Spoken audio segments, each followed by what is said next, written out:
사랑하는 성도 여러분, 이 자리에 함께 할 수 있으니 주님께 감사를 드립니다. 특히 오늘 예배를 다비다 헌신 예배로 드릴 수 있으니 큰 축복인 줄 믿습니다. 우리가 어렸을 때는 많은 사람들이 우리를 이렇게 묻지 않았습니까? 너는 커서 뭐가 되고 싶니? 우리가 이것을 답을 했었을 때 무엇보다 많은 사람들을 바라보면서 우리가 따라하고 싶은 사람을 생각을 하면서 답을 했을 것입니다. 저는 어렸을 때 중학교 때부터 형들과 함께 밖에서 놀게 되었는데 우리가 많은 미식 축구를 놀게 되었습니다. 그래서 제가 아버님한테 항상 말을 했던 것은 아버님, 저는 프로풋볼 선수가 되고 싶습니다. 그래서 저는 고등학교 들어가면서 고등학교 팀에 들어가서 운동을 하게 되었고, 그리고 1학년 때 제가 아직도 프레시맨 때 기억납니다. 되게 유명한 코치 조 패터노 펜스테이트에서 내려와서 우리의 선배 한 분을 스카우팅하러 온 것을 제가 아직까지 기억합니다. 그때 많은 사람들이 함께 모여 이 한 선수를 만나기를 위해 인터뷰를 하고 결국에는 그 선배는 그 좋은 대학교 가서 미식축구를 하고 프로까지 갔던 분이 있습니다. 제가 아직까지 기억합니다. 그 코치가 왔었을 때 나도 이 형처럼 되고 싶다. 결국에는 저는 프로풋볼 선수는 되지는 못했지만 그러한 형들을 바라보면서 저는 이런 희망을 꿈을 가지고 있었던 것이죠. 사람들을 물어보면 농구하는 자들은 누구를 바라봅니까? 마이클 조던. 클래시컬 음악하는 사람들은 요한 박. 우주의 탐사를 위해서는 닐 암스트롱을 바라보지 않습니까? 요리를 관심 있는 사람은 고던 램지.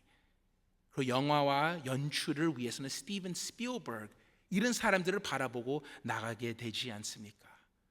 목회 안에서도 목사의 목사이란 게 있습니다.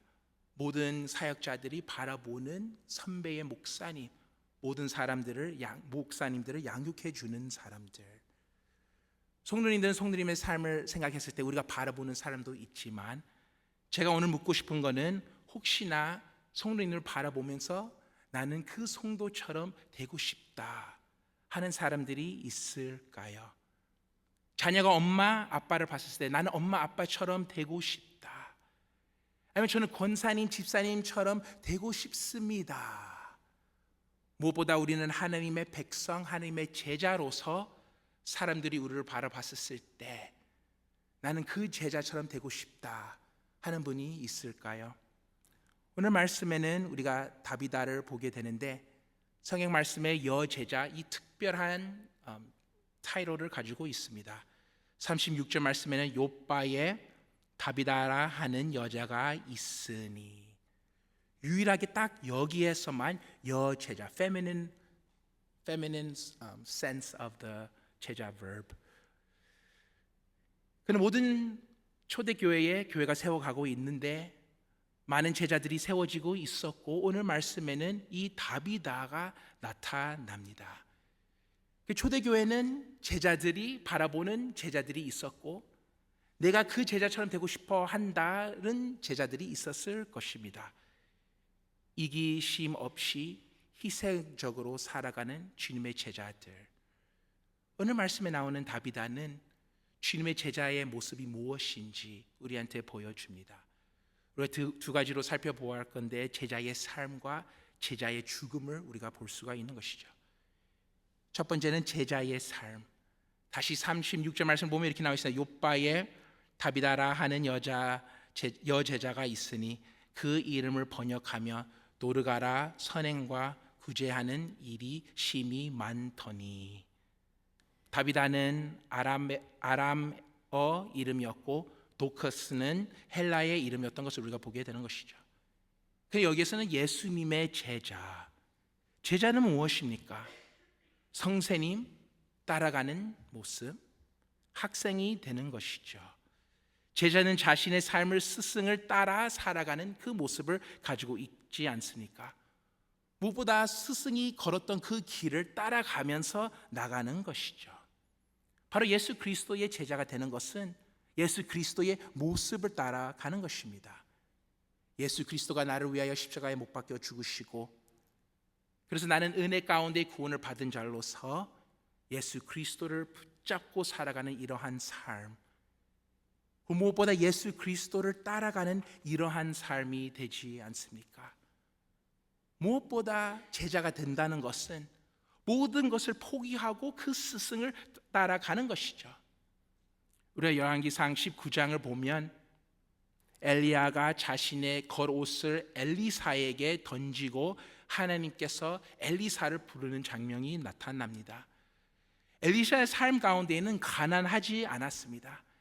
엘리샤의 삶에는 내가 어떠한 목적 가지고 살아가야 할지 이런 의심가 없었습니다. 그는 12결이 소를 머물고 밭에서 일을 하고 있었던 것이죠. 엘리사의 삶 가운데는 땅이 있었고 일이 있었고 안전된 삶이 있었으며 아마 재산도 있었을 것입니다.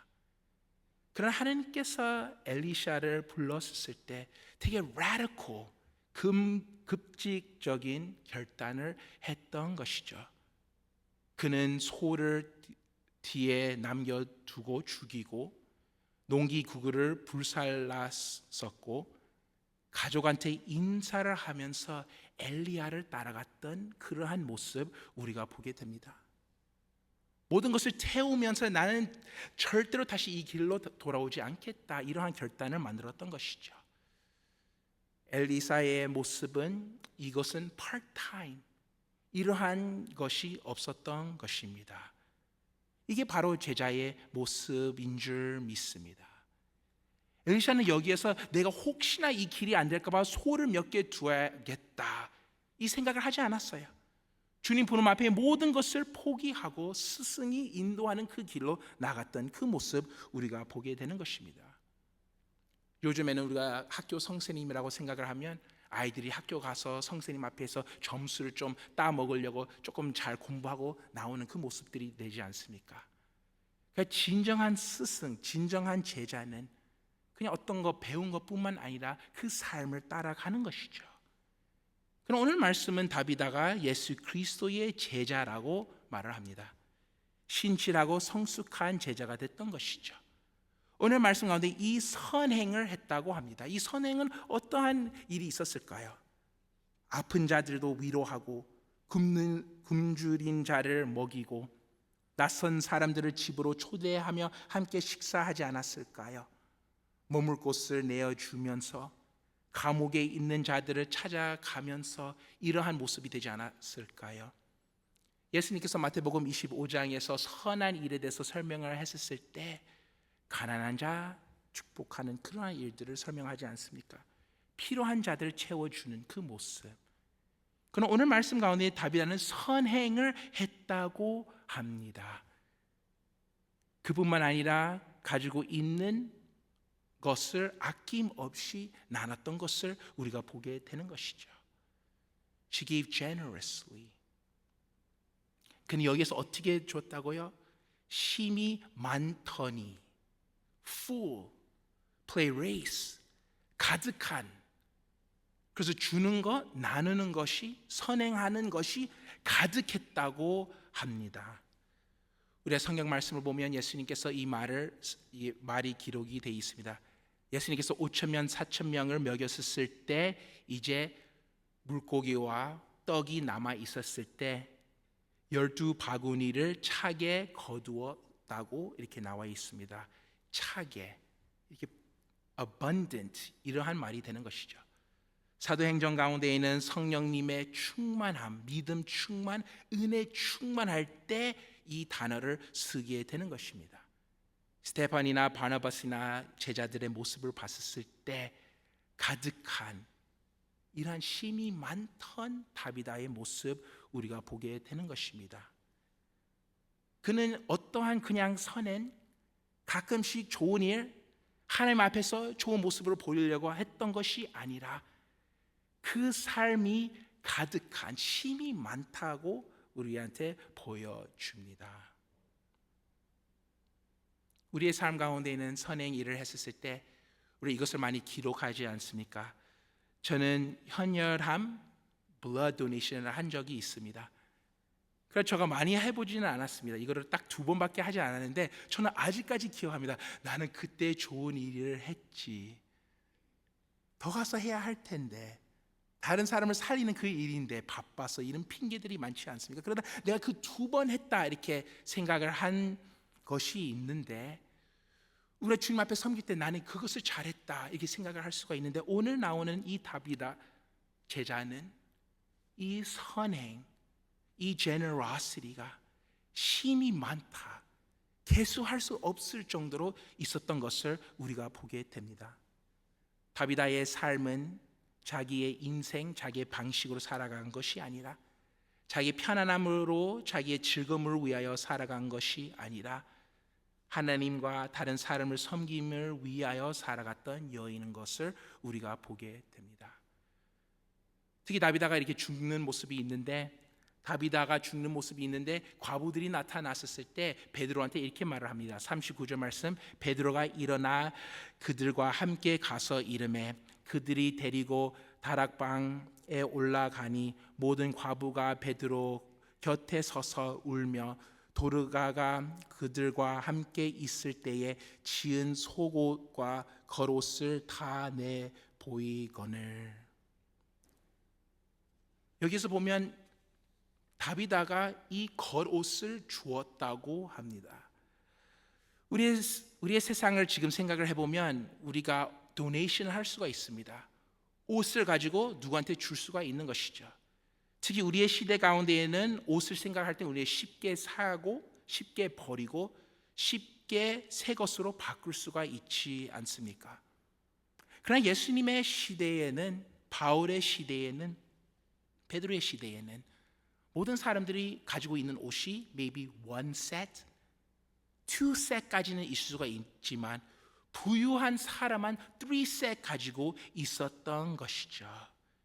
그래서 역사학자들은 이렇게 말하는, 단순한 튜닉 하나도 상당한 가치가 있었고 좋은 품질의 옷은 엄청난 값비싼 물건이었다고 이렇게 기록을 합니다. 이 속옷, 튜닉, 오늘로 보면 제일 싼 거는 한 1,000불 이렇게 될 수가 있다. 값 좀 많이 있는 것은 11,000불, 21,000불, $21,000가 될 수 있다, 이렇게 말을 합니다. 여기에 나오는 이 과부들은 다비다가 이것을 우리한테 주었고, 그뿐만 아니라 이것을 우리를 위하여 만들어 주셨다. 한 땀 한 땀에는 시간이 담겨 있었고 천한 조각 한 조각에는 돈이 담겨 있었던 것을 우리가 보게 되는 것이죠. 그럼 무엇보다 다비다는 이 사랑하는 모습 우리한테 보여주는 것입니다. 내가 내 삶을 살고 남은 그 시간, 남은 재료들 가지고 다른 사람을 섬기겠다, 내 가족을 먼저 챙기겠다, 이것이 아니라 다 비싼 것을 희생을 하며 주님을 섬기고 다른 사람을 섬겼던 그 모습 우리가 보게 됩니다. 예수 그리스도의 제자가 되는 것은 예수 그리스도를 믿고 나의 삶의 목적을 주님을 사랑하고 이웃을 사랑하는 그 목적으로 가지고 나가는 것입니다. 에베소서 2장 10절 말씀에는 우리는 그가 만드시는 바라 그리스도 예수 안에서 선한 일을 위하여 지으심을 받은 자니 이 일은 하나님이 전에 예비하사 우리로 그 가운데서 행하게 하려 하심이니라. 아멘. 주님께서 우리를 구원해 주셨고 선한 일을 위하여 만들으셨다고 우리한테 보여주는 것입니다. 다비다는 하나님의 창조였고 하나님의 제자였던 것을 우리가 보게 되고, 무엇보다 하나님의 중심된 삶을 우리가 보게 됩니다. 진정한 그리스도인은 주일날에만 나타나는 것이 아니라, 그리고 우리 다비다 선교한테 하는 말뿐만 아니라 모든 선교지만 내가 선교회 예배만 있었을 때만 나와서 드리는 것이 아니라 모든 순간순간 내 삶 가운데에 하나님 중심, 말씀을 가득 차고 기도가 가득 차고 섬김이 가득 차는 이러한 삶이 예수 그리스도의 제자의 삶인 줄 믿습니다. 그래서 다비다를 통하여 우리는 제자의 삶을 우리가 보게 되고, 두 번째는 제자의 죽음을 우리가 보게 됩니다. 다비다 같은 사람은 찾기가 참 어렵습니다. 많은 사람들이 다비다를 의지했고, 가난한 자들, 과부들, 그리고 많은 사람들이 그를 의지를 했던 것이죠. 근데 어느 날에 오늘 말씀 나온 것처럼 아파서 죽게 되는 것을 우리가 보게 됩니다. 37절 말씀에 그때에 병들어 죽음에 시체를 씻어 다락에 누이니라. 사람들은 다비다의 몸을 씻어 다락방에 두고 장례를 미루고 있었고, 가까운 마을에 있었던 베드로를 급히 부르는 모습 우리가 보게 되죠. 그래서 베드로가 이제 나타나 그 모든 과부들은 어떠한 일이 있었던 것인지 보여주면서 그들의 표현은 무엇입니까? 이제 누가 우리를 도와줄 수 있을까? 우리 이제 앞으로 어떻게 갈 수 있을까? 어떻게 보면 다비다는 많은 사람들의 영향이 있었던 것이죠. 나사로의 얘기가 떠오르지 않습니까? 사랑하는 형제가 죽었다. 우리는 어떻게 하나? 하지만 여기서 우리가 반드시 깨달아야 할 것은 다비다는 다비다의 죽음 가운데에서도 하나님의 나라를 위하여 쓰임을 받고 있었던 것입니다. 하나님의 통치 가운데에는 사람의 인간적인 시선으로는 이것은 비극처럼 보였지만, 어떻게 참된 이 제자가 갑자기 사라지니, 사람을 사랑하고 사람을 섬기고 사람을 위하여 희생했던 이 여인이 어떻게 갑자기 죽을 수 있으니, 사람들이 이렇게 생각을 하지 않았을까요? 주님, 왜 이런 사람을 데리고 가셨습니까? 세상에 이기적인 사람도 많은데 왜 진심으로 남을 사랑하던 사람을 데리고 가셨습니까? 이러한 의심들도 있을 수가 있었습니다. 그러나 우리가 기억해야 할 것은 하나님의 제자는 자기 자신에 속한 사람이 아니라 예수 그리스도께 속한 사람인 것입니다. 로마서 14장 8절 말씀에는 우리가 살아도 주를 위하여 살고 죽어도 주를 위하여 죽나니 그러므로 사나 죽으나 우리가 주의 것이로다. 아멘. 제자의 삶은 하나님께 속한 것이고 제자의 죽음도 하나님께 속한 것입니다. 하나님의 주권과 설립을 매우 중요하게 여겨야 하는 것입니다.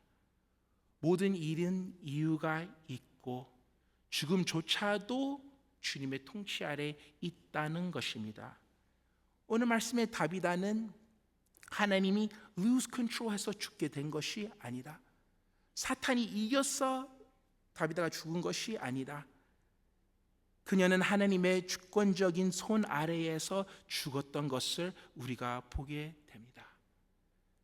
그러나 다비다의 삶을 통하여 그리고 죽음을 통하여 주님께서 놀라운 복음의 역사를 이루겠던 것을 우리가 보게 되죠. 많은 사람들이 묻습니다. 내가 얼마나 오래 살 수 있을까? 나는 어떻게 하면 고난을 피할 수 있을까? 나는 어떻게 살면 내가 안전할 수 있을까? 그러나 그리스도인은 다른 질문을 합니다. 나는 어떻게 내 삶이 그리스도를 영화롭게 할 수 있을까? 어떻게 나의 죽음조차 그리스도를 영화롭게 할 수 있을까? 하나님께서 스데반의 희생을 통하여 주님의 복음의 말씀이 퍼졌던 것을 우리가 보는 것처럼, 스데반은 억울할 수가 있었어요. 왜 베드로와 다른 제자들은 내가 첫 순교자가 돼야 하니 그것은 불공평하다 생각할 수가 있었는데, 주님께서 스데반의 죽음을 통하여 놀라운 역사를 했던 것입니다. 마찬가지 교회가 세워가는 그 모습은 주님의 제자들의 죽음을 통하여 세워가는 그 모습 우리가 보게 되는 것이죠. 그래서 사도 바울은 빌립보서 1장 21절 말씀에 이렇게 고백했습니다. 이는 내가 사는 것이 그리스도니 죽는 것도 유익함이라. 아멘. 더 나아가서 다비다는 다시 부활을 하게 되는데, 다비다의 죽음뿐만 아니라 그 어려움을 통하여 주님께서 사용하셨던 것을 우리가 보게 되는 것입니다. 그를 통하여 많은 자들이 함께 모여 기도를 하게 되었고, 과부들은 사랑을 고백하게 되었고, 베드로도 이 자리에 오게 되었고, 하나님의 능력이 나타나는 그러한 자리가 됐던 것입니다. 특별히 다비다를 통하여 그 죽음과 부활을 통하여 42절 말씀에 이렇게 나와 있습니다. 온 요파 사람이 알고 많은 사람이 주를 믿더라. 아멘. 다비다가 아픈 것은 몇 사람이 봤었을까요? 우리는 그것을 잘 모릅니다. 얼마나 많은 사람이 다비다가 죽는 그 모습을 봤었을까요? 그것도 우리는 모릅니다. 얼마나 많은 사람이 다비다가 부활을 했을 때 그것을 봤었을까요? 그것도 모르는데, 오늘 말씀을 통하여는 그의 부활을 통하여 소문이 났다. 그리고 많은 사람들이 믿게 되었다. 이것을 통하여 많은 자들이 하나님을 믿게 되었고, 예수 그리스도를 고백했던 그 모습 우리가 보게 됩니다. 다비다의 삶을 통하여 많은 사람들은 다비다가 우리를 도와줬고, 다비다가 우리의 옷을 지어줬고, 다비다가 우리를 사랑했고, 우리는 다비다를 사랑한다, 우리는 다비다가 필요한다, 하나님 우리에게 다비다 같은 사람들을 더 주세요, 이렇게 고백을 했었을 텐데, 마지막에는 다비다가 중심이 되지 않고 모든 포커스가 예수 그리스도에 있는 것을 우리가 보게 됩니다. 사람들은 다비다의 선행 이것을 바라보는 것이 아니라 그의 죽음과 부활을 통하여 주님을 다시 바라보게 되는 것을 우리가 보게 되는 것입니다. 우리의 삶 가운데에는 많은 사람들이 있지만 하나님께서 주시는 선물인 줄 믿습니다. 그러나 그 사람들이 하나님을 대신하도록 주어지는 것이 아니라 주님을 바라보게 해주게 하는 주님의 선물인 줄 믿습니다. 다비다의 삶을 통해 우리가 볼 수가 있습니다. 진정한 제자는 결국 자신을 바라보게 하지 않고, 참된 제자는 사람들을 그리스도로 이끌어가는 그것을 우리가 보게 됩니다. 다비다는 앞으로 어떤 일이 있었는지 기록되지도 않습니다. 여기서 다비다가 중심이 되지 않고 예수 그리스도가 중심되는 것을 우리가 보게 되는 것이죠. 다비다의 삶은 귀했고, 그녀의 섬김도 귀했고, 그녀의 죽음조차도 귀했지만, 그러나 궁극적으로 그녀의 삶은 죽음을 영원히 이기신 분께 사람들을 인도하기 위해 나갔던 것입니다. 마찬가지 이것은 우리의 calling인 줄 믿습니다. 사람들이 나의 이름을 영원히 기억하는 것이 아니라 사람들이 나의 성행하는 그 일들을 바라보면서 칭찬하는 것이 아니라 나의 삶과 나의 죽음과 나의 어려움을 통하여 주님을 바라보는 것입니다. 다비다는 하나님께서 크게 쓰게 되었는데, 다비다는 많은 어려움을 경험을 해야 했던 것이죠. 베드로전서 4장 12절에서 13절 말씀에 이렇게 나와 있습니다. 사랑하는 자들아, 너희를 연단하려고 오는 불 시험을 이상한 일 당하는 것 같이 이상히 여기지 말고 오히려 너희가 그리스도의 고난에 참여하는 것으로 즐거워하라. 이는 그의 영광을 나타내실 때에 너희로 즐거워하고 기뻐하게 하려 함이라. 아멘. 다비다는 얼마나 즐거워했을까요? 하나님 예수 그리스도의 고통 내가 함께 할 수 있다. 저는 미식축구를 하면서 형들을 쫓아가면서, 형들은 항상 스타팅이었었고 우리는 practice squad, 그래서 그냥 돕는 그러한 모습이 되었습니다. 그 형들이 실수를 했었을 때 온 팀이 함께 많은 랩들을 뛰면서 그러한 벌을 받아야 했습니다. 근데 우리는 1학년 처음 들어갔던 선수들로서 형들이 뛰는 것은 우리가 같이 뛰는 것 불평이 없었고, 나도 이 형들 같이 뛸 수가 있다, 이러한 기쁨이 있었습니다. 그뿐만 아니라 우리가 가끔 좀 메인 타임을 갖게 되었는데 우리의 실수를 통하여 형들이 뛰어야 할 때가 있었습니다. 그 형들은 니네들은 왜 그렇게 하냐 이렇게 하지 않았고 이렇게 말을 한 거죠. 우리의 실수 괜찮다, It's okay. 같이 뛰면서 너무나 고통의 자리였는지 얼마나 행복했는지요. 우리의 삶 가운데 예수 그리스도의 고통, 예수 그리스도의 나를 위해 고통하는 것은, 우리가 그것을 참석할 수 있는 것은 기쁨인 줄 믿습니다. 그뿐만 아니라 내가 고통 당할 때에, 내가 어려움 당할 때에 예수 그리스도가 함께, 우리와 함께 있다는 것을 우리가 기억하기를 원합니다. 우리가 예수 그리스도를 섬길 때에, 내가 살 때에, 나의 삶을 통하여, 내가 하는 그 모든 일을 통하여 제자의 모습을 보여주는 것이고, 나의 죽음을 통하여, 나의 어려움을 통하여도 제자가 무엇인지 보여주는 기회가 있는 것입니다. 집에서 늘 사용하는 접시를 생각을 해보면 시간이 지나면서 긁히고 닳고 어쩌면 조금 깨지기도 하지 않습니까? 왜냐? 계속 사용되기 때문에. 그 위에 음식이 담겨 있고 가족들이 함께 모이고 사람들이 그것을 통해 먹고 살기 때문에. 반면에는 몇 년 동안 장식장 안에 한 번도 사용하지 않는 접시들도 있습니다. 완벽하게 보존되어 있고 긁힌 자국도 없고 닮은 흔적도 없는 것을, 왜냐? 실제로 사용되지 않았기 때문에. 그래서 사용됐던 그 접시가 얼마나 귀한지 우리가 알 수가 있고, 마찬가지 우리의 그리스도인의 삶 가운데에도 우리가 편안함을 쫓아가는 것이 아니라, 안전함을 찾아가는 것이 아니라, 내가 나를 위하여 그 자리를 찾아가는 것이 아니라, 주님 저를 사용하여 주시옵소서, 주님 저를 만큼 사용하여 주시옵소서, 저는 살거나 죽거나 주님을 위하여 살아가고 싶습니다 고백하면서 우리의 모든 성님 되시길 예수님 이름으로 축원드립니다. 아멘.